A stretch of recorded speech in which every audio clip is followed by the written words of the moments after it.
Shalom dan puji Tuhan saudara atas kebaikan Tuhan setiap kita, sehingga pagi ini dengan izin Tuhan kita boleh bangun dengan nasihat, pikiran cergas dan semangat yang berkobar-kobar untuk melayani Tuhan. Untuk memulai renungan kita, mari kita berdoa. Bapa Syurgawi, terima kasih atas kebaikan-Mu karena bersama dengan kami sementara kami mendengar dan mempelajari firman Tuhan. Dalam nama Yesus kami berdoa. Amin. Saudara dan saudari yang dikasihi dalam Kristus, tajuk renungan kita pagi ini ialah lakukan yang sebaliknya. Dari apa?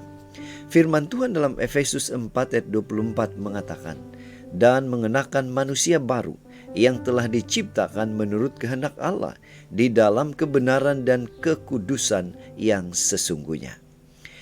Saudara, bacaan kita hari ini kita boleh baca dalam Efesus pasal 4 ayat 17 hingga 32. Ini merupakan salah satu kandungan surat Paulus kepada jemaat di Efesus. Untuk apa? Untuk bercakap benar. Ilustrasi. Ramai orang masih bergumul dengan dosa-dosa lamanya. Segala usaha yang dilakukan belum dapat membuat mereka terlepas dari dosa itu.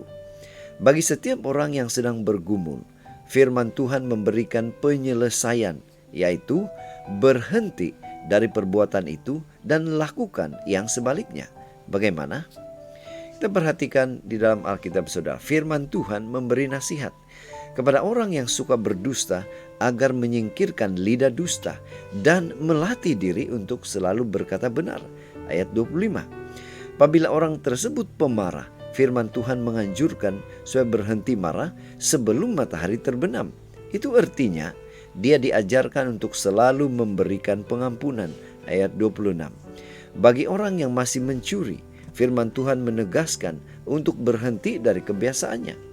Dia harus bekerja untuk mencukupkan keperluannya dan bahkan menjadi berkat kepada sesama. Ayat 28. Dan bagi orang yang kerap mengeluarkan kata-kata kotor, firman Tuhan mengajarkan untuk tidak lagi berkata-kata kotor, tetapi menggantikannya dengan perkataan yang baik dan membangun.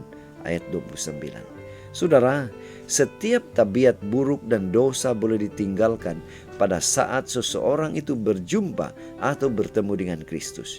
Contohnya, Zekius yang pada mulanya bekerja sebagai ketua pemungut cukai dan suka memeras, berubah menjadi dermawan dan jujur setelah berjumpa dengan Yesus.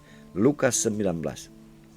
Di dalam Kristus, kita bukan lagi manusia lama yang dikuasai hawa nafsu, melainkan manusia baru yang hidup dengan pembaharuan roh dan pikiran. Dan sebagai manusia baru, kita perlu senantiasa berjuang melawan keinginan dosa. Itu sebabnya pada pagi ini, mari kita ingatkan diri kita bahwa apabila kita selalu melakukan hal-hal yang bertentangan dengan keinginan dosa tersebut akan semakin lemah dan akhirnya mati.